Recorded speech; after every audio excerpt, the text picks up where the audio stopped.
Recipe try करने के बाद अगर पसंद आए तो चैनल को सब्सक्राइब करें और बेल आइकन को ज़रूर क्लिक करें ताकि जब भी कोई नई रेसिपी पोस्ट करूं तो आपको नोटिफिकेशन आए।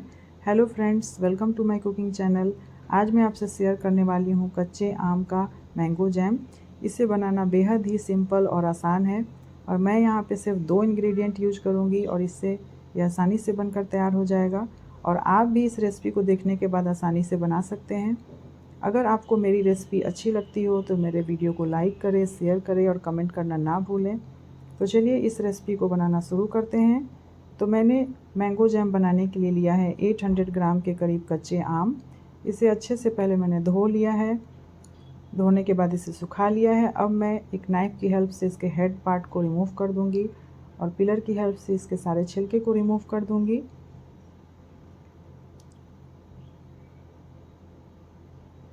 अब मैंने सारे आम को छील लिया है। अब मैं नाइफ़ की हेल्प से इसमें कट लगा दूंगी और इसे छोटे छोटे चंक्स में क्यूब्स के फॉर्म में कट कर लूँगी। इस तरीके से आप काटेंगे तो बहुत आसानी से आम के चंक्स कट जाएंगे। अब यहाँ पे गुठलियों को भी मुझे सेपरेट करना है। तो गुठली और छिलके रिमूव करने के बाद लगभग ये वज़न में 500 ग्राम के करीब रह गया है। अब मैं इसे ट्रांसफ़र कर रही हूँ एक स्टील के प्रेशर कुकर में। इसमें मैं ऐड कर दूंगी हाफ़ कप के करीब पानी और इसे मीडियम फ्लेम पे 3 से 4 व्हिसल आने तक कुक होने के लिए रख दूंगी। जब ये अच्छे से प्रेशर कुकर ठंडा हो जाए तब मैं इसकी लीड को ओपन करूंगी। और फ्रेंड्स, कोशिश करें कि आप एल्युमिनियम के बर्तन ना यूज करें आम को उबालते टाइम। हार्ड एनोडाइज्ड या फिर स्टील के ही बर्तन में इसे पकाएं। यहाँ पे देखिए अच्छे से ये मैश हो चुका है आम के पल्प। अब मैं इसे पोटैटो मैशर की हेल्प से इसे और अच्छे से मैश कर दूंगी ताकि इसे ब्लेंड करने की ज़रूरत ना पड़े। सारे मैंगो पल्प अच्छे से मैश हो गए हैं।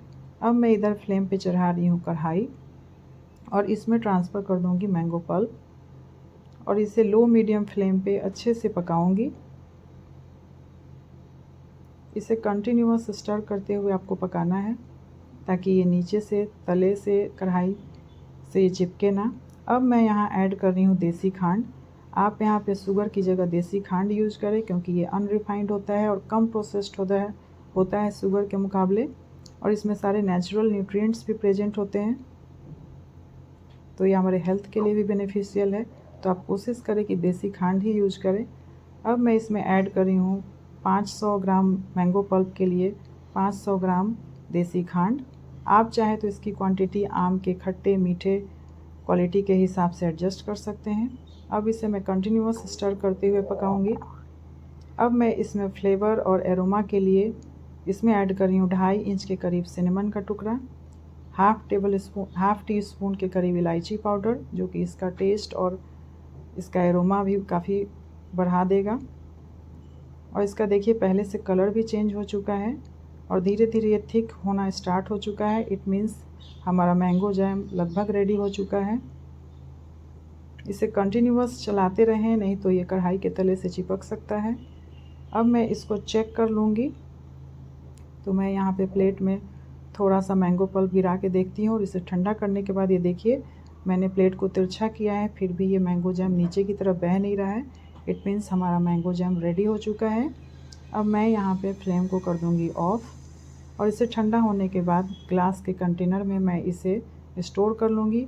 ध्यान रहे ग्लास का कंटेनर आप स्टोर करने के पहले अच्छे से बॉइलिंग वाटर में इसे उबाल लें, सुखा लें, अच्छे से पोंछ लें, बिल्कुल सूखा होना चाहिए, फिर इसमें जैम को स्टोर करें।